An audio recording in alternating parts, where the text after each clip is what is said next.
Hello friends, welcome to the success Kendra. Friends देखिए, आज का जो वीडियो है बिहार मद्य निषेध का जो एग्जाम 14 मई 2023 को लिया जाएगा, उसके लिए काफ़ी इंपॉर्टेंट वीडियो है। क्योंकि आज की इस वीडियो में हम लोग बिहार मद्य निषेध के लिए हिस्ट्री के यानी कि इतिहास के 150 इंपॉर्टेंट प्रश्नों को इस वीडियो में हम कवर करने वाले हैं। आपका यह महा मैराथन वीडियो है, यहाँ से निश्चित रूप से प्रश्न आपके एग्जाम में देखने को मिलेंगे, इसलिए वीडियो को ध्यानपूर्वक देख लीजिएगा।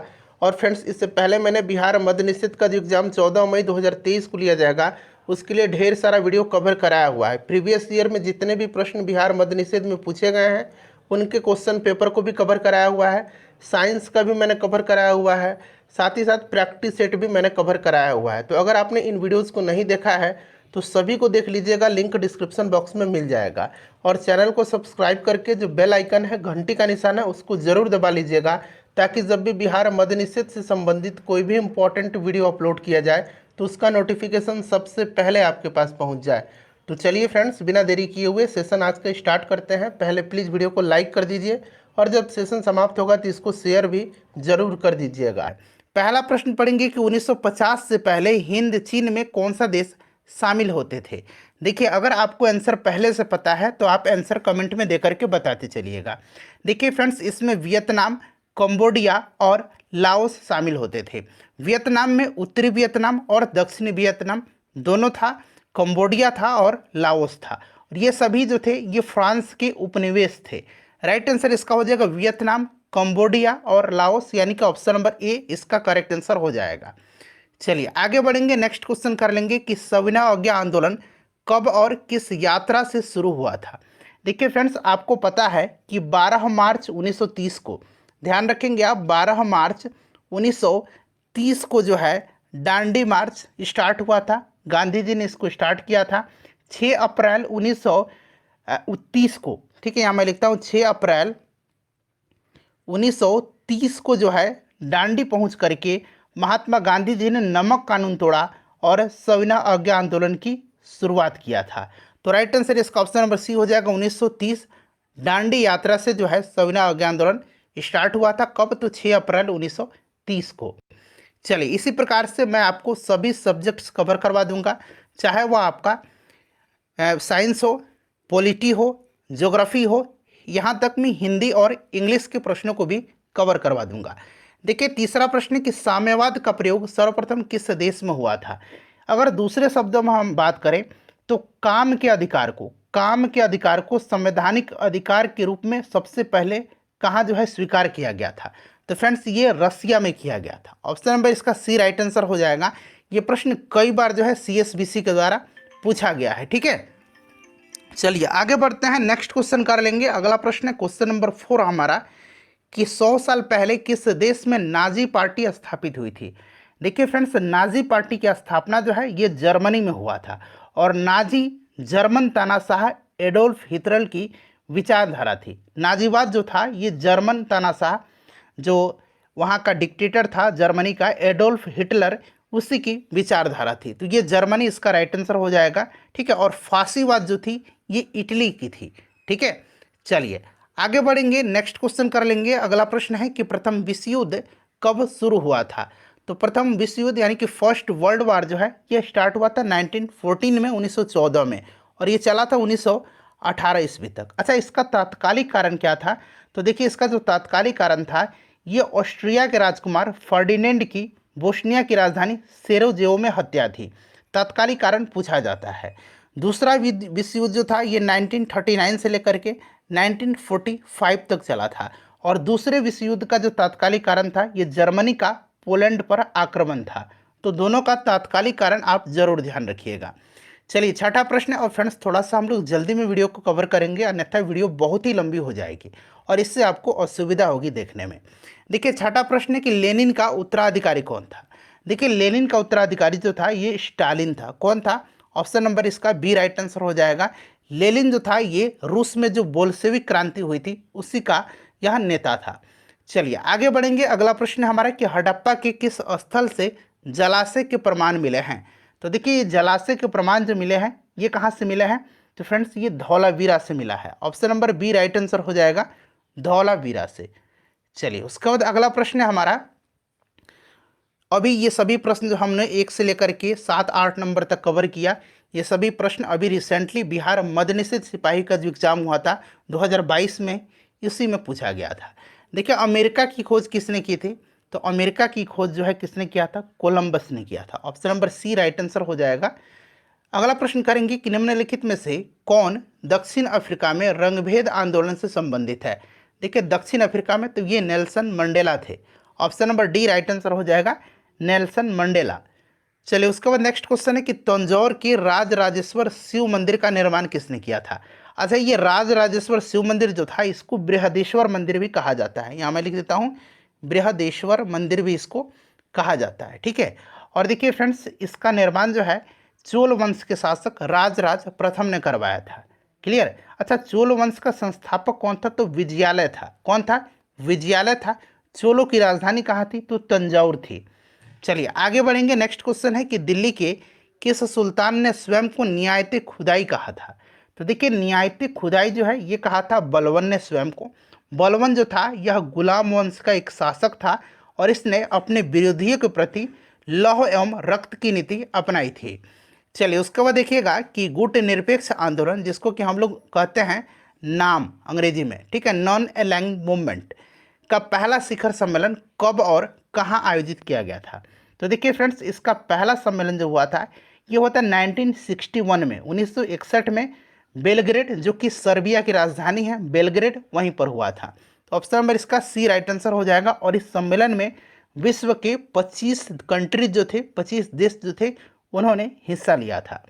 चलिए अगला प्रश्न है कि मुगल काल में खाली स्थान दिया गया उत्तर पश्चिम भारत का एक महत्वपूर्ण हस्तशिल्प उत्पादन और वितरण केंद्र था। तो फ्रेंड्स यह लाहौर था। कौन था, लाहौर इसका करेक्ट आंसर हो जाएगा। उसके बाद देखिएगा कि हड़प्पा के लोग किस धातु का उपयोग नहीं जानते थे।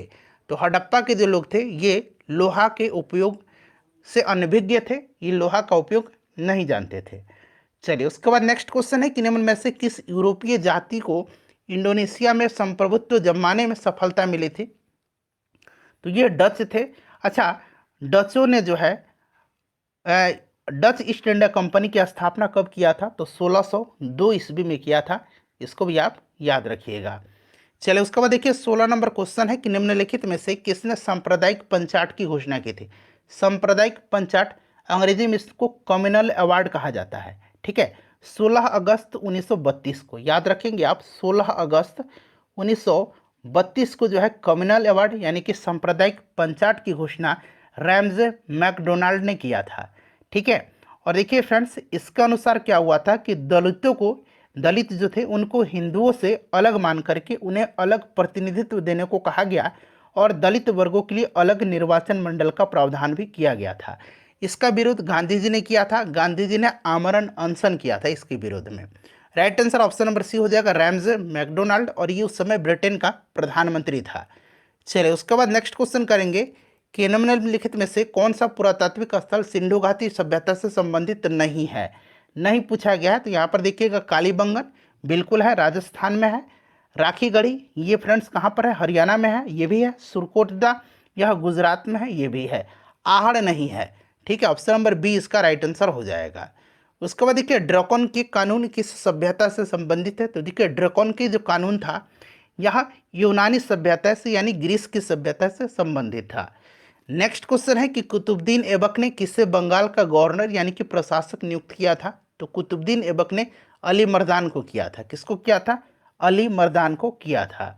चलिए उसके बाद देखिएगा कि दिल्ली में 1857 के विद्रोह की असफलता के बाद बहादुर शाह जफर को कहाँ निर्वासित किया गया था। देखिए ये CSBC का फेवरेट क्वेश्चन है। ठीक है, इनको निर्वासित करके रंगून भेजा गया था। ठीक है, option number C right answer हो जाएगा। उसके बाद देखिएगा कि जूते हुए खेत का प्रमाण जो है सिंधु सभ्यता के किस स्थल से मिला है। बताइए राइट आंसर इसका क्या हो जाएगा। तो फ्रेंड्स यह जो मिला है यह लोथल से मिला है। लोथल कहाँ है, तो फ्रेंड्स यह गुजरात में है। यह एक बंदरगाह शहर था और यह भोगवा नदी के तट पर स्थित है। ठीक है, सिंधु घाटी सभ्यता का यह बंदरगाह था। निम्न में से किसने कहा था कि इतिहास वर्ग संघर्ष की कहानी है। इतिहास वर्ग संघर्ष की कहानी है, ये कहा था कार्ल मार्क्स ने। अच्छा कार्ल मार्क्स की दो महत्वपूर्ण रचना है, दास कैपिटल और कम्युनिस्ट मैनिफेस्टो। इन दोनों को आप निश्चित रूप से याद रखेंगे। अगला प्रश्न है कि आयुर्वेद के महान विद्वान चरक जो थे ये किसके शासनकाल से संबंधित थे? तो चरक जो थे ये कनिष्क के शासनकाल से संबंधित थे। Option number B right answer हो जाएगा। चरक संहिता याद रखेंगे किनकी रचना है? तो फ्रेंड्स यह चरक की रचना है। चलिए अगला प्रश्न हमारा है कि निम्न में से कौन नाजीवाद का संस्थापक था? तो अभी मैंने बताया था आपको कि देखिए नाजीवाद जर्मन तानाशाह एडोल्फ हिटलर की विचारधारा थी, तो ये एडोल्फ हिटलर हो जाएगा। चलो उसके बाद देखिएगा गुटनिरपेक्षता की विदेश नीति के जन्मदाता कौन थे? तो इनमें से अगर देखा जाए तो पंडित जवाहरलाल नेहरू राइट आंसर हो जाएगा। ठीक है, चलिए उसके बाद नेक्स्ट क्वेश्चन है कि लीग ऑफ नेशंस कब अस्तित्व में आया था? लीग ऑफ नेशंस जो है यह अस्तित्व में कब आया था? तो फ्रेंड्स यह आया था 10 जनवरी 1920 को। ये बहुत ही इंपॉर्टेंट क्वेश्चन है, इसको आप निश्चित रूप से याद रखिएगा। चलिए उसके बाद देखिएगा कि उलगुलान विद्रोह किससे जुड़ा था? उलगुलान विद्रोह इसको मुंडा विद्रोह भी कहा जाता है, यह छोटा नागपुर के क्षेत्र में हुआ था बिरसा मुंडा के नेतृत्व में। राइट आंसर इसका हो जाएगा आपका बिरसा मुंडा। क्लियर। चलिए उसके बाद देखिएगा कि निम्न में से कौन सा एक उपनिवेशवाद के उदय का अत्यधिक उपयुक्त कारण था? तो देखिए उपनिवेशवाद के उदय का जो सबसे उपयुक्त कारण था यह आपका हो जाएगा कौन सा? तो राइट आंसर इसका औद्योगिक विकास हो जाएगा। अच्छा देखिए औद्योगिक क्रांति की शुरुआत सर्वप्रथम कहाँ पर हुई थी? इंग्लैंड में हुई थी। भाई क्यों हुई थी? तो क्योंकि इंग्लैंड के पास उपनिवेशों के कारण कच्चे मालों की उपलब्धता थी, अधिकता थी, इसी के कारण हुआ था। और औद्योगिक क्रांति की शुरुआत सूती कपड़ा उद्योग से हुआ था, सूती कपड़ा उद्योग से। चलिए आगे बढ़ेंगे कि सिंधु घाटी की सभ्यता की अत्यधिक मोहरें निर्मित है। तो देखिए ये जो मोहरें थी ना यह बनी हुई थी किससे? तो सेल खड़ी से। सेल खड़ी क्या था? तो सेल खड़ी जो था यह चिकनी और मुलायम पत्थर होता था। चलिए उसके बाद नेक्स्ट क्वेश्चन कर लेंगे कि गौतम बुद्ध ने धर्मचक्र परिवर्तन कहाँ से आरंभ किया था? तो देखिए इन्होंने जहाँ पर पहला उपदेश दिया था अपना उसी को धर्मचक्र परिवर्तन के नाम से जाना जाता है। तो ये सारनाथ में इन्होंने अपना पहला उपदेश दिया था, निश्चित रूप से इसको ध्यान रखिएगा।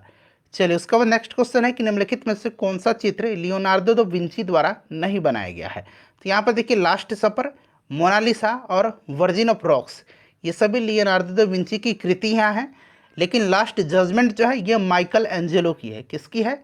तो फ्रेंड्स यह माइकल एंजेलो की है, इसको आप ध्यान रखिएगा। तो ऑप्शन नंबर डी इसका राइट आंसर हो जाएगा। चलिए उसके बाद अगला प्रश्न है हमारा कि अमेरिका में स्वतंत्रता संग्राम के नेता कौन थे? अमेरिका में स्वतंत्रता संग्राम के नेता कौन थे ये आपसे पूछा जा रहा है। तो देखिए अमेरिका की स्वतंत्रता युद्ध जो है यह फ्रेंड्स आपका हुआ था कब? तो इसको याद रखेंगे, अमेरिका को पूर्ण स्वतंत्रता 4 जुलाई 1776 को मिली थी। 4 जुलाई 1776 को मिली थी। अमेरिकी स्वतंत्रता की घोषणा नैसर्गिक अधिकार यानी कि नेचुरल राइट्स के सिद्धांत पर आधारित थी। और देखिए फ्रेंड्स जॉर्ज वाशिंगटन जो थे, जॉर्ज वाशिंगटन ये अमेरिकी स्वतंत्रता संग्राम के नायक थे जो बाद में अमेरिका के प्रथम राष्ट्रपति बने थे। तो ये जॉर्ज वाशिंगटन हो जाएगा। उसके बाद देखिएगा कि निम्नलिखित में से कौन सी पुस्तक तिलक ने लिखी है? तिलक ने जो है इसमें से लिखा है गीता रहस्य। इंडिया इन ट्रांजिशन को लिखा है मानवेंद्र नाथ रॉय ने यानी कि MN रॉय ने। ठीक है। गोखले माई पॉलिटिकल गुरु महात्मा गांधी जी की है। Discovery of India Pandit Jawaharlal Nehru की रचना है। चलिए उसके बाद नेक्स्ट क्वेश्चन कर लेंगे कि 15वीं शताब्दी में कौन से व्यापारी सबसे पहले हिंद चीन पहुंचे थे? तो यह व्यापारी कौन थे? तो फ्रेंड्स यह पुर्तगाली थे। Option number A right answer हो जाएगा, पुर्तगाली थे। उसके बाद देखिएगा कि तीसरा बौद्ध सभा जो था, तीसरी बौद्ध संगति, ये किस स्थान पर बुलाई गई थी? तो देखिए तीसरी जो बौद्ध संगति थी फ्रेंड्स, पहला बुलाया गया था राजगृह में, किसके समय में? अजात शत्रु के समय। दूसरा कालाशोक के समय में वैशाली में। तीसरा अशोक के समय में पाटलिपुत्र में। तो यही पूछा गया, तीसरा अशोक के समय में पाटलिपुत्र में, चौथा कनिष्क के समय में कश्मीर में। चलिए आगे बढ़ेंगे। नेक्स्ट क्वेश्चन है कि मॉन्टेग्यू चेम्सफोर्ड की रिपोर्ट। तो मॉन्टेग्यू पूछा गया, तो फ्रेंड्स ये आपका हो जाएगा भारत सरकार अधिनियम 1919 का आधार बनी थी। अब मार्लिमेंटो जो था ये 1909 का आधार बना था। चलिए अगला प्रश्न है कि मधुबनी लोक चित्र यानी कि जो मधुबनी पेंटिंग है यह किस राज्य में लोकप्रिय है? तो मधुबनी पेंटिंग ये आपका बिहार से संबंधित है। ठीक है, ध्यान रखिएगा। चलिए पटना कलम भी बिहार से संबंधित है। 1919-20 के दौरान दरभंगा राज्य में, कहाँ पर? तो दरभंगा राज्य में किसान आंदोलन का नेता कौन था? बहुत लोग इसमें कहेंगे स्वामी शाहजानंद, जी नहीं, दरभंगा राज्य में स्वामी विद्यानंद थे। Option number B right answer हो जाएगा। डाउट है तो एक बार आप सर्च कर लीजिए, आपके हाथ में मोबाइल भी है। चलिए उसके बाद देखिएगा कि बारदोली सत्याग्रह में मुख्य भूमिका किसने निभाई थी? अच्छा, बारदोली आंदोलन, बारदोली सत्याग्रह जो है ये अक्टूबर 1928 में, अक्टूबर 1928 में गुजरात के किसानों का लगान वृद्धि के विरोध में सरदार पटेल के नेतृत्व में हुआ था। तो सरदार पटेल इसका राइट आंसर हो जाएगा। उसके बाद देखिएगा कि कौटिल्य के अर्थशास्त्र के अनुसार निम्नलिखित में से कौन राज्य के करों की वसूली के लिए जिम्मेदार था। तो देखिए फ्रेंड्स, कौटिल्य के अर्थशास्त्र के अनुसार राज्य में, और यह किस वंश की बात की जा रही है, तो मौर्य वंश की, ठीक है। राज्य में करों की वसूली के लिए जो जिम्मेदार था यह समाहर्ता था, ठीक है। कर्मांतिक जो था फ्रेंड्स, यह उद्योग और कारखानों का अध्यक्ष होता था। राजकीय कोष का अध्यक्ष जो होता था ये समाहर्ता क्या कहलाता था, तो ये सानिध्यता कहलाता था। चलिए, उसके बाद नेक्स्ट क्वेश्चन है कि अमेरिका में नागरिक अधिकार आंदोलन किसके द्वारा शुरू किया गया था। नागरिक अधिकार आंदोलन शुरू किया गया था किसके द्वारा, तो मार्टिन लूथर किंग जूनियर के द्वारा। ऑप्शन नंबर ए इसका राइट आंसर हो जाएगा, इसको आप ध्यान रखिएगा, ठीक है। चलिए, उसके बाद देखिएगा नेक्स्ट क्वेश्चन है कि सत्यशोधक समाज की स्थापना कब हुई थी। तो 1873 में ज्योतिबा फुले ने किया था। किसने किया था, तो ज्योतिबा फुले ने इसकी स्थापना किया था, याद रखेंगे। चलिए, उसके बाद देखिएगा किस घटना ने राष्ट्रवाद की अवधारणा को जन्म दिया था। तो राष्ट्रवाद की अवधारणा को जन्म दिया था फ्रांस की क्रांति ने। फ्रांस की क्रांति कब हुई थी, तो ये भी पूछा जा सकता है। 1789 में हुई थी। कब, 1789 में, ठीक है। लुई 16वां का शासन था उस समय, लुई 16वां का, फ्रांस में। चलिए, अगला प्रश्न है कि स्वामी दयानंद सरस्वती के विचार जिस पुस्तक में प्रकाशित हैं उस पुस्तक का नाम क्या है। तो फ्रेंड्स, यह सत्यार्थ प्रकाश है। दयानंद सरस्वती का नारा था वेदों की ओर लौटो, ठीक है। चलिए, उसके बाद देखिएगा, और इन्होंने आर्य समाज की स्थापना किया था दयानंद सरस्वती ने। निम्न में से कौन सा युग्म सुमेलित है। तो यहाँ पर देखेंगे आप, सुमेलित जो है इसमें से गलत सुमेलित पूछा गया है प्रश्न में। तो देखिए यहाँ पर जो आपका हो जाएगा अवध। तो अवध से किसने किया था, तो लखनऊ से बेगम हजरत महल ने किया था। नाना साहब ने कानपुर से किया था, तो यही वाला गलत दिया गया। बाकी कुंवर सिंह बिहार, रानी लक्ष्मीबाई झांसी, मौलवी अहमदुल्ला फैजाबाद, ये सभी करेक्ट दिया गया है। नेक्स्ट क्वेश्चन कि वास्को डिगामा ने भारत के समुद्री मार्ग की खोज किया था। तो फ्रेंड्स, कब किया था, 1498 में, ठीक है। यह पश्चिमी तट के कालीकट बंदरगाह पर आया था 1498 में, और वहाँ का शासक उस समय जमोरिन था। चलिए, उसने स्वागत भी किया था इसका। देखिए, पटना में बिहार में पटना उच्च न्यायालय की स्थापना कब हुई थी। इसका आंसर मैं चाहता हूं कि आप कमेंट करके मुझे बताएं, ठीक है। वर्तमान में श्री संजय करोल जो हैं ये पटना हाई कोर्ट के उच्च न्यायाधीश हैं, जो मुख्य न्यायाधीश हैं पटना उच्च न्यायालय के। चलिए, कुतुबुद्दीन ऐबक का उत्तराधिकारी कौन था। तो देखिए, कुतुबुद्दीन ऐबक का उत्तराधिकारी जो था ये आराम शाह था। आराम शाह एक अयोग्य शासक था, और इसने महज जो है 8 माह तक जो है शासन किया। इसकी हत्या इल्तुतमिश ने कर दिया, और दिल्ली की गद्दी पर इल्तुतमिश बैठता है। तो देखिए, कुतुबुद्दीन का उत्तराधिकारी आराम शाह के बाद कौन बना, तो इल्तुतमिश बना था। आराम शाह इसका राइट आंसर हो जाएगा। चलो, उसके बाद देखिए, निम्न में से किसने प्राकृतिक अधिकारों के सिद्धांत का प्रतिपादन किया था। तो फ्रेंड्स, यह किसने किया था बताइए। तो फ्रेंड्स, यह जॉन लॉक ने किया था। किसने किया था, जॉन लॉक ने किया था। डायरेक्टली इसको याद रखना है आपको। देखिए, ग्लोरियस रिवॉल्यूशन जो है यह पूछा गया कि इंग्लैंड में किस वर्ष हुआ था। सबसे पहले तो आपको याद रखना है, ग्लोरियस रिवॉल्यूशन अंग्रेजी नाम है और गौरवशाली क्रांति हिंदी नाम है। ये क्रांति कहाँ पर हुई थी, तो इंग्लैंड में हुई थी। कब हुई थी, तो 1688 में हुई थी। चलिए, उसके बाद नेक्स्ट क्वेश्चन है कि निम्न में से कौन नकारात्मक सिद्धांत का, नकारात्मक स्वतंत्रता के प्रतिपादक थे। नकारात्मक स्वतंत्रता के, तो फ्रेंड्स यह आइसा बर्लिन थे। कौन थे, आइसा बर्लिन थे। बिल्कुल सभी वेरीफाइड उत्तर हैं, निश्चिंत रहिएगा। देखिए, फ्रांस में पेरिस कम्यून की स्थापना कब हुई थी। अच्छा, ये पेरिस कम्यून जो था यह क्या था, तो पेरिस कम्यून जो मजदूर थे उनका एक यूनियन परिषद था, जिसे 1871 में पेरिस में जो है स्थापित किया गया था। 1871 में पेरिस में पेरिस कम्यून की स्थापना हुई थी। उसके बाद देखिए, भारत में रथ मंदिरों के निर्माता थे। अच्छा, रथ मंदिरों की संख्या टोटल 7 है। रथ मंदिर का निर्माण पल्लव वंश का शासक नरसिंह वर्मन प्रथम ने करवाया था, कांचीपुरम। तो ये देखिए, नरसिंह वर्मन, पल्लव वंश हो जाएगा। Option number C correct answer इसका हो जाएगा। प्रथम विश्व युद्ध का तात्कालिक कारण मैंने अभी आपको बताया था। तात्कालिक कारण प्रथम विश्व युद्ध का ऑस्ट्रिया के राजकुमार फर्डिनेंड की बोस्निया की राजधानी सेरेज़ोवा में हत्या। तो फर्डिनेंड की सेरेज़ोवा में हत्या राइट आंसर हो जाएगा। दूसरा विश्व युद्ध का कारण जर्मनी का पोलैंड पर आक्रमण था, याद रखिएगा। चलिए उसके बाद देखिएगा कि निम्नलिखित में से कौन सा पुरातात्विक स्थल सिंधु घाटी की सभ्यता से संबंधित नहीं है। तो इसमें से आप देखेंगे रोपड़ है, लोथल है, कालीबंगा है, बालाथल नहीं है। तो ऑप्शन नंबर इसका सी हो जाएगा राइट आंसर। नेक्स्ट क्वेश्चन है हमारा कि शिकागो में 1893 में विश्व धर्म संसद में किसने भाग लिया था। तो फ्रेंड्स यह किसने लिया था, तो राइट आंसर इसका क्या हो जाएगा, तो करेक्ट आंसर इसका हो जाएगा स्वामी विवेकानंद। इसका करेक्ट आंसर हो जाएगा ऑप्शन नंबर सी। ठीक है, चलिए अगला प्रश्न देख लीजिएगा। नेक्स्ट क्वेश्चन है, देखिए क्वेश्चन नंबर 57 है कि निम्न में से किसे भारत का नेपोलियन कहा जाता है। तो देखिए भारत का नेपोलियन जो है यह समुद्रगुप्त को कहा जाता है। समुद्रगुप्त को धर्म की प्राचीर भी कहा जाता है। ठीक है, धर्म की या धर्म के प्राचीर के नाम से भी इसको जाना जाता है, इसको भी आप याद रखिएगा। ठीक है, चलिए आगे बढ़ेंगे कि कल्चरल रिवॉल्यूशन, ठीक है, जिसको कि हिंदी में सांस्कृतिक क्रांति कहा जाता है।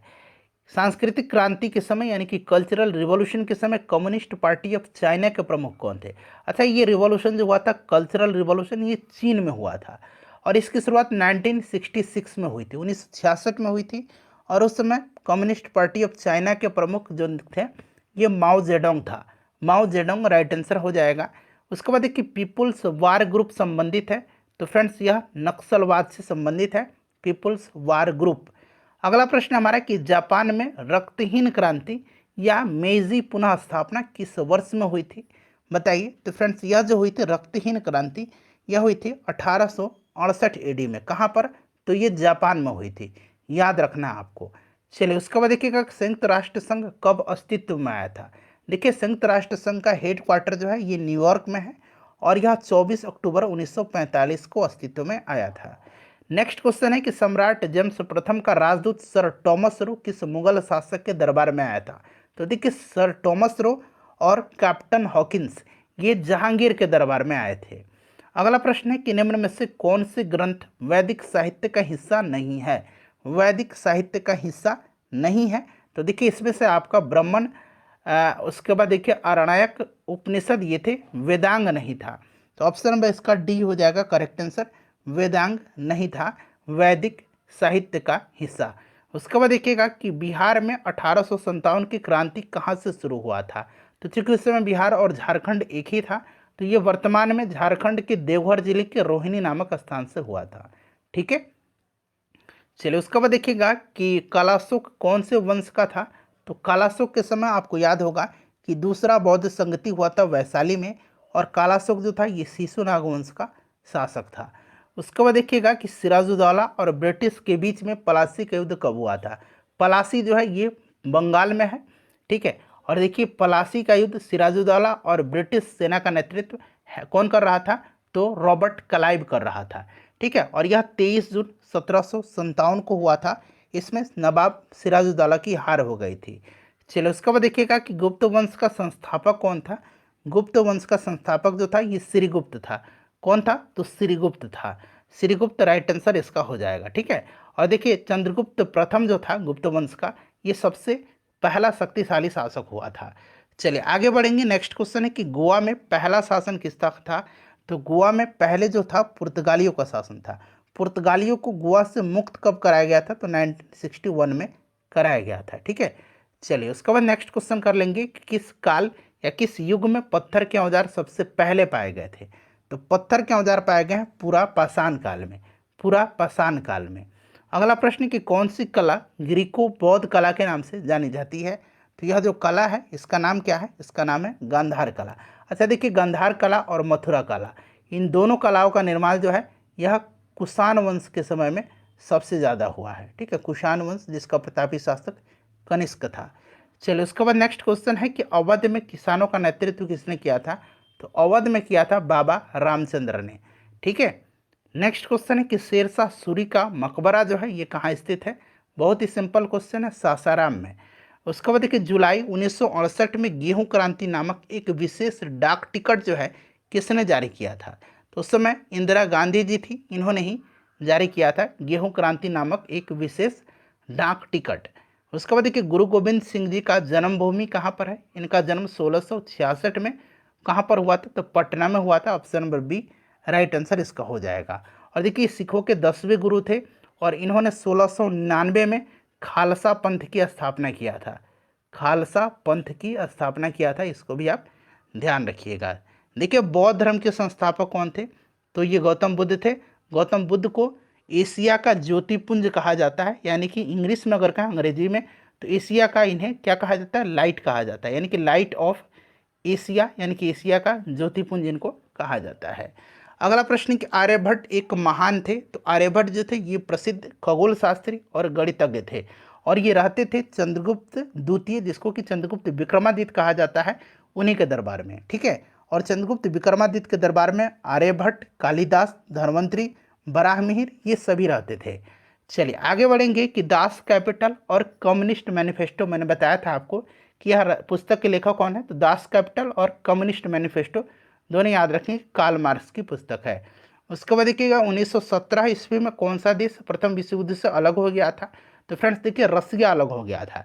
रसिया में उस समय जो है इसका व्यापक विद्रोह हुआ था, विरोध हुआ था प्रथम विश्व युद्ध में रसिया के भाग लेने से, इसी कारण रूस जो है अलग हो गया था। देखिए वर्साई की संधि से सर्वाधिक क्षति किस देश को हुई थी, देखिए वर्साई की संधि जो है यह मित्र राष्ट्र और जर्मनी के बीच हुई थी, और जर्मनी पर जो है वर्साई की संधि को थोपा गया था, आपको भी याद होगा। चलिए उसके बाद देखिएगा कि साम्यवादी शासन का पहला प्रयोग, देखिए ये प्रश्न फिर से पूछा गया है, यानी कि यह प्रश्न 2 बार पूछ लिया गया है, जिसका मतलब होता है काम के अधिकार को संवैधानिक अधिकार का रूप सबसे पहले कहाँ मिला, तो मैंने आपको बताया था कि रूस में मिला है। उसके बाद देखिएगा कि अक्टूबर 1917 की बोल्शेविक क्रांति का नेतृत्व किया था, तो बोल्शेविक क्रांति का नेता कौन था, तो लेनिन था। उसके बाद देखिए नेक्स्ट क्वेश्चन है कि प्रथम स्वतंत्रता संग्राम के बाद मुगल बादशाह बहादुर शाह जफर को निर्वासित किया गया, मैंने बताया था कि CSBC का यह फेवरेट क्वेश्चन है, फिर से पूछा गया है रंगून में, ठीक है, Rangoon option number A right answer हो जाएगा। उसके बाद देखिए भारत में मुगल शासकों का निम्नलिखित में से कौन सा अवरोही क्रम सही, यानी कि सबसे पहले, फिर उसके बाद, फिर उसके बाद, फिर उसके बाद। सबसे पहले बाबर जो मुगल वंश का संस्थापक था, हुमायूं, अकबर, जहांगीर, शाहजहां, हुमायूं, ठीक है, शाहजहां के बाद औरंगजेब, सॉरी। तो आपका ये क्रम जो है डी राइट आंसर हो जाएगा। चलो उसके बाद देखिएगा कि राज अपहरण नीति डॉक्ट्रिन ऑफ लैप्स की शुरुआत किसने किया था, तो फ्रेंड्स ये लॉर्ड डलहौजी के द्वारा शुरू किया गया था, और इसके तहत सबसे पहले 1848 में जो है सतारा को ब्रिटिश साम्राज्य में मिलाया गया था। वुड डिस्पैच नामक एक जो है शिक्षा पर संबंधित एक वुड डिस्पैच शिक्षा से संबंधित था, वुड डिस्पैच, इसको भी किसने लागू किया था, तो डलहौजी ने ही। उसके बाद देखिए सिंधु घाटी सभ्यता से संबंधित स्थल लोथल निम्नलिखित में से किस राज्य में है, सिंधु घाटी सभ्यता का यह बंदरगाह था, ठीक है, यह गुजरात में है, भोगवा नदी के तट पर। किस अंग्रेज ने पहली बार भगवत गीता का अंग्रेजी में अनुवाद किया था, तो फ्रेंड्स यह किसने किया था, बताइए, तो यह किया था चार्ल्स विल्किंस ने। नेक्स्ट क्वेश्चन है कि निम्न में से किस भारतीय शासक ने आधुनिक तर्ज पर विश्व में अपना दूतावास खोला था, तो यह टीपू सुल्तान था। यहाँ पर देखिए ऑप्शन नंबर डी में दिया गया, इसको शेरे मैसूर के नाम से जाना जाता है, शेरे मैसूर, ठीक है, शेरे मैसूर के नाम से जाना जाता है, क्लियर। इसकी राजधानी श्रीरंगपट्टनम थी। देखिए हड़प्पा कालीन सभ्यता का विशाल कोठार, यानी कि विशाल अनुग्रह संग्रह स्थल जो था, ये कहाँ से था, तो विशाल कोठार या विशाल अन्नागार भी इसको कहा जाता है, ये मोहनजोदाड़ो में था। चलिए अगला प्रश्न है हमारा कि किस गवर्नर जनरल ने अपने को बंगाल का शेर कहा था, तो ये लॉर्ड वेलेजली ने कहा था। उसके बाद देखिए हर्षवर्धन के समय किस चीनी यात्री ने भारत की यात्रा की, तो हर्षवर्धन के समय आया था हैंसवांग, ठीक है, ऑप्शन नंबर इसका डी राइट आंसर हो जाएगा, हैंसवांग। चलिए उसके बाद देखिएगा कि 1942 के भारत छोड़ो आंदोलन के समय भारत का वायसराय कौन था, तो देखिए ये लॉर्ड लिनलिथगो था। लॉर्ड लिनलिथगो जो था ये 1936 से लेकर के 1943 तक वायसराय रहा था, और इसी के समय क्रिप्स मिशन 1942 में भारत आया था। जवाहरलाल नेहरू कितनी बार भारतीय राष्ट्रीय कांग्रेस के अध्यक्ष बने थे, तो ये 3 बार। एक तो आपका 1929 का लाहौर अधिवेशन है, एक आपका 1936 का लखनऊ अधिवेशन, और उसके बाद 1937 का जो है फैजपुर अधिवेशन में। चलिए अगला प्रश्न है कि बौद्ध साहित्य लिखा गया है, तो बौद्ध साहित्य लिखा गया पाली भाषा में। जैन साहित्य लिखा गया है प्राकृत अर्ध मगधी में, ठीक है, याद रखेंगे। चलिए उसके बाद देखिए एलिफेंटा में चट्टान काटकर बनवाए गए प्रसिद्ध मंदिर निम्न में से संबंधित है, तो फ्रेंड्स ये राष्ट्रकूट वंश है। अच्छा राष्ट्रकूट वंश का शासक था कृष्ण प्रथम, कौन, कृष्ण प्रथम। इसने जो है एलोरा के प्रसिद्ध शिव मंदिर का निर्माण करवाया था। इसको भी आप याद रखिएगा। क्लियर। चलिए उसके बाद देखिएगा वानभट्ट किसके दरबार में रहते थे। वानभट्ट जो थे ये हर्षवर्धन के दरबारी कवि थे।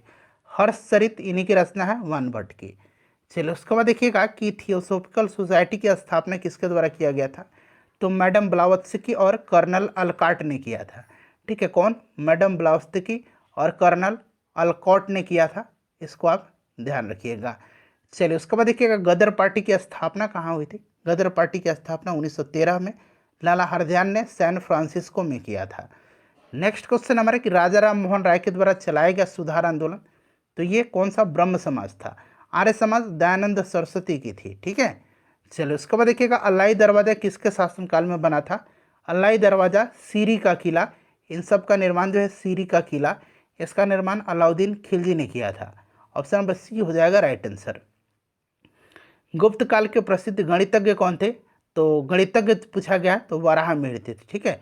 चलिए उसके बाद नेक्स्ट क्वेश्चन है कि अमेरिका, कनाडा, डेनमार्क, ब्रिटेन, पुर्तगाल, फ्रांस, बेल्जियम, हॉलैंड, लग्जमबर्ग, तुर्की और ग्रीस ने एक सैनिक संधि की थी जिसे कहा गया।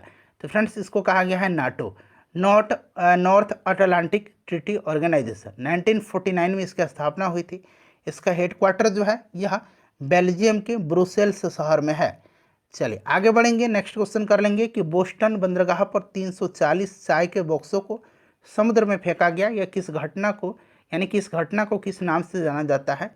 तो फ्रेंड्स इसको जाना जाता है बोस्टन टी पार्टी के नाम से, बोस्टन टी पार्टी के नाम से। और यही जो थी अमेरिकी स्वतंत्रता संग्राम का तात्कालिक कारण बनी थी, याद रखिएगा। ठीक है। इस घटना का नायक जो था वो सैमुअल एडम्स था। कौन, तो इसको भी याद रखेंगे, सैमुअल एडम्स जो था इस घटना का नायक था। चलिए उसके बाद देखिएगा कि महात्मा गांधी ने भारतवर्ष में पहला सत्याग्रह भारतवर्ष में कहाँ प्रारंभ किया था। तो फ्रेंड्स यह चंपारण में किया था 1917 में। ठीक है, चंपारण सत्याग्रह। असहयोग आंदोलन कब शुरू हुआ था। असहयोग आंदोलन 1920 में शुरू हुआ था। ठीक है। चलिए उसके बाद देखिएगा कि बांग्लादेश एक स्वतंत्र राष्ट्र बना था। तो बांग्लादेश एक स्वतंत्र राष्ट्र कब बना था। तो 1971 में। राजधानी बांग्लादेश की ढाका है। चलिए उसके बाद देखिएगा कि प्रागैतिहासिक काल का अर्थ क्या है। तो इसका अर्थ है वह समय जिसका कोई ऐतिहासिक लिखित ब्यौरा न हो। Option number B correct answer हो जाएगा। उसके बाद देखिए भारतीय राष्ट्रीय कांग्रेस के संस्थापक कौन थे। तो आपको पता है कि कौन थे, एओ ह्यूम थे। ठीक है। और जो पहला अधिवेशन हुआ था इसकी अध्यक्षता WC यानी कि व्योमेश चंद्र बनर्जी ने किया था। और संस्थापक एओ ह्यूम थे। 1885 में स्थापना हुई थी। चलिए, और उस समय वायसराय लॉर्ड डफरिन था। अगला प्रश्न है कि भारत की स्वतंत्रता के बाद निम्न में से कौन सी भारतीय गवर्नर कौन भारतीय पूछा गया, कौन भारतीय गवर्नर जनरल बना था। तो भारतीय गवर्नर जनरल जो थे ये C राजगोपालाचारी थे, चक्रवर्ती राजगोपालाचारी। भारतीय अगर नहीं रहा था, कौन गवर्नर बना था, तो माउंटबेटन बना था। चलिए उसके बाद देखिए गुट निरपेक्ष आंदोलन की स्थापना से कौन नहीं जुड़ा हुआ है। तो यहाँ पर देखेंगे जवाहरलाल नेहरू, मार्शल टिटो और कर्नल नासिर जुड़े थे, बेनज़ीर भुट्टो नहीं जुड़ी थी। ऑप्शन में इसका बी राइट आंसर हो जाएगा, बेनज़ीर भुट्टो। अगला प्रश्न हमारा कि ब्रिटिश प्रधानमंत्री ग्रेनविले ने स्टाम्प एक्ट किस वर्ष पारित किया गया था। देखिए स्टाम्प एक्ट को 1765 में ब्रिटिश संसद ने पारित किया था। क्यों, तो जो ब्रिटेन के अमेरिकी उपनिवेश थे उन पर डायरेक्ट टैक्स लादा गया था। तो ये आपका 1765 हो जाएगा, याद रखिएगा। उसके बाद देखिएगा कि रॉलेट एक्ट कब पारित हुआ था। तो 1919 में रॉलेट एक्ट लाया गया था। उसके बाद एक राजा राम मोहन राय ने किस सामाजिक बुराई को खत्म किया था। तो ये सती प्रथा थी। ठीक है, सती प्रथा को लॉर्ड विलियम बेंटिक ने प्रतिबंधित किया था राजा राम मोहन राय के प्रयासों के चलते। उसके बाद देखिएगा अंग्रेजी सरकार द्वारा किस ईस्वी में सूती वस्त्रों पर आयात कर हटा लिया गया था। तो 1881 में जो है हटा लिया गया था। उसके बाद देखिए मगध राज्य की प्राचीनतम राजधानी, तो गिरिब्रज या राजगृह, याद रखिएगा। ठीक है। चलिए उसके बाद देखिएगा कि 1857 की क्रांति की शुरुआत कहाँ से हुई थी। तो देखिए इसमें से मेरठ से हुई थी। उसके बाद देखिएगा ईस्ट इंडिया कंपनी का भारत में पदार्पण कब हुआ था। तो सन 1600 ईस्वी में हुआ था ईस्ट इंडिया कंपनी का पदार्पण। उसके बाद देखिए भारतीय जनता पार्टी की स्थापना किस वर्ष हुई थी। तो 1800 कब हुआ था, बताइए राइट आंसर। 1980 में, 1800 ने 1980 में अटल बिहारी वाजपेयी जी ने किया था। और अटल बिहारी वाजपेयी इसके संस्थापक अध्यक्ष भी थे। ठीक है। चलिए उसके बाद आगे बढ़ेंगे कि भारत में संपूर्ण क्रांति का आह्वान किसने किया था? तो जयप्रकाश नारायण जी ने किया था। नेक्स्ट क्वेश्चन है कि सविनय अवज्ञा आंदोलन की शुरुआत कब हुई थी? सविनय अवज्ञा तो मैंने आपको बताया 1930 में हुई थी। डेट भी आपसे पूछा जा सकता है। तो सविनय अवज्ञा आंदोलन स्टार्ट हुआ था कब? तो 6 अप्रैल 1930 को। ठीक है, 6 अप्रैल 1930 को, इसको भी आप याद रखिएगा। ठीक है, चलिए उसके बाद देखिएगा कि ईश्वरचंद विद्यासागर ने किस क्षेत्र में सहयोग दिया था? तो महिला सशक्तिकरण में। अगला प्रश्न है कि इनमें से किसका उपनाम सीमांत गांधी था? तो खान अब्दुल गफ्फार खान का। चलिए अगला प्रश्न, इसमें से आप देखेंगे कि बीपीएससी में इस बार इस क्वेश्चन पेपर से, यानी कि जो सीएसपीसी का प्रीवियस ईयर का हिस्ट्री है, 3-4 प्रश्न इस बार 67th बीपीएससी में पूछा गया था। देखिए, भारत में भूदान ग्रामदान आंदोलन किसने आरंभ किया था? तो फ्रेंड्स यह विनोबा भावे ने, आचार्य विनोबा भावे ने शुरू किया था। देखिए, महात्मा गांधी ने कौन सी पत्रिका शुरू की थी? तो महात्मा गांधी जी के द्वारा जो है, याद रखना है आपको, महात्मा गांधी जी के द्वारा हरिजन, यंग इंडिया, नवजीवन, हिंद स्वराज, इन सब की जो है शुरू किया गया था। चलिए उसके बाद नेक्स्ट क्वेश्चन है हमारा कि किस घटना को द्वितीय विश्व युद्ध का ड्रेस रिहर्सल कहा जाता है? ड्रेस रिहर्सल कहा जाता है स्पेन के गृह युद्ध को। स्पेन के गृह युद्ध को दूसरे विश्व युद्ध का ड्रेस रिहर्सल जो है कहा जाता है। उसके बाद देखिए, स्वराज पार्टी का प्रथम सम्मेलन कहाँ हुआ था? तो 1923 में ही हुआ था। कहाँ? इलाहाबाद में। 1923 में इसकी स्थापना भी किया था सी आर दास, चित्तरंजन दास और मोतीलाल नेहरू ने किया था। चलिए उसके बाद देखिएगा, किस आंदोलन के दौरान महात्मा गांधी ने असहयोग आंदोलन का नारा दिया था? असहयोग आंदोलन का नारा इन्होंने खिलाफत आंदोलन के दौरान दिया था। ऑप्शन नंबर इसका सी हो जाएगा राइट आंसर। चलिए उसके बाद देखिएगा कि प्रतिनिधित्व नहीं तो कर नहीं का नारा किस घटना का परिणाम है? तो अभी मैंने आपको बताया था, यह स्टाम्प एक्ट जो कि 1765 में ब्रिटेन की संसद ने लागू किया था अमेरिकी उपनिवेशों पर डायरेक्ट टैक्स के रूप में। चलिए उसके बाद देखिएगा कि जालियांवाला बाग हत्याकांड कहाँ हुआ था? तो अमृतसर में 13 अप्रैल 1919 को। ये डेट सहित आपको याद रखना है। चलिए आगे बढ़ेंगे कि भारत में दल विहीन जनतंत्र की परिकल्पना किसने प्रस्तावित किया था? तो फ्रेंड्स यह किया था जयप्रकाश नारायण जी ने। Option number B right answer हो जाएगा। चलिए, लोक नायक के नाम से इनको जाना जाता है, लोक नायक। ठीक है, और लोकमान्य बाल गंगाधर तिलक को कहा जाता है। चलिए अगला प्रश्न हमारा कि भारत के किस प्रधानमंत्री ने श्रीलंका में भारतीय शांति सेना भेजी थी? तो यह भेजा था राजीव गांधी जी ने। उसके बाद देखिए, फ्रांस में आतंक का राज किसके शासनकाल को कहा जाता है? तो फ्रेंड्स यह लुई 14वां था। इसी ने कहा था कि मैं ही राज्य हूँ और मेरे शब्द ही कानून है। चलिए उसके बाद देखिएगा, गांधी इरविन पैक्ट, ये भी 67th बीपीएससी में पूछा गया था। तो ये 1931 को हुआ था, 5 मार्च 1931 को। उसके बाद देखिए, गांधी जी दक्षिण अफ्रीका से कब लौटे थे? तो 9 जनवरी 1915 को लौटे थे। इसीलिए 9 जनवरी के दिन प्रत्येक वर्ष भारतीय प्रवासी दिवस मनाया जाता है।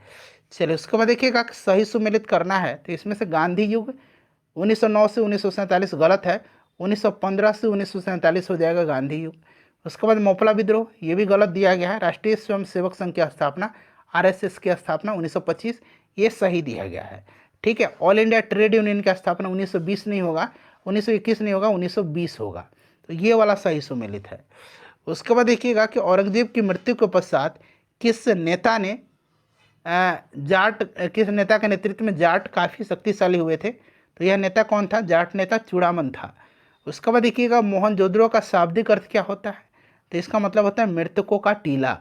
नेक्स्ट क्वेश्चन है, होम रूल लीग आंदोलन किसने प्रारंभ किया था? तो देखिए, होम रूल लोकमान्य तिलक, और किसने किया था? एनी बेसेंट ने। तो यहाँ पर दिया गया ऑप्शन नंबर डी में।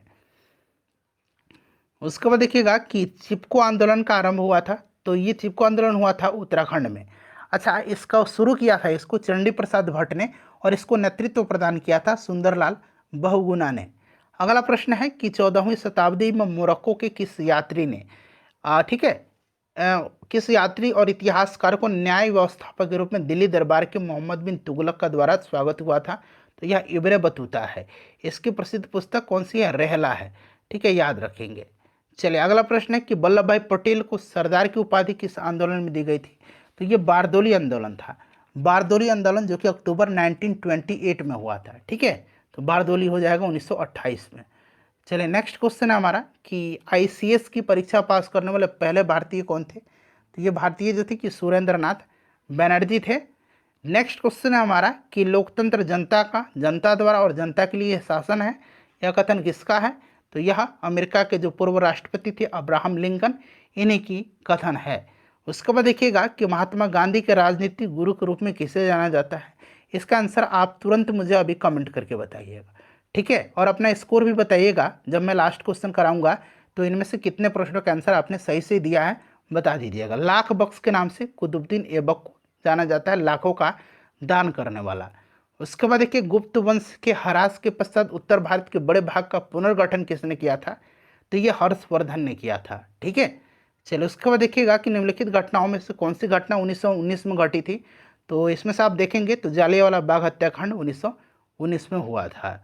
उसके बाद देखिए 1916 ईस्वी में मद्रास में स्वशासन आंदोलन के प्रवर्तक कौन थे? तो मद्रास में पूछा गया तो एनी बेसेंट थे, ठीक है? चलिए उसके बाद देखिएगा कि कांग्रेस का प्रथम अधिवेशन 1885 ईस्वी में मुंबई में व्योमचंद्र बनर्जी की अध्यक्षता में संपन्न हुआ था। उस समय भारत का वायसराय कौन था? तो मैंने आपको बताया था कि लॉर्ड डफरिन था, ठीक है?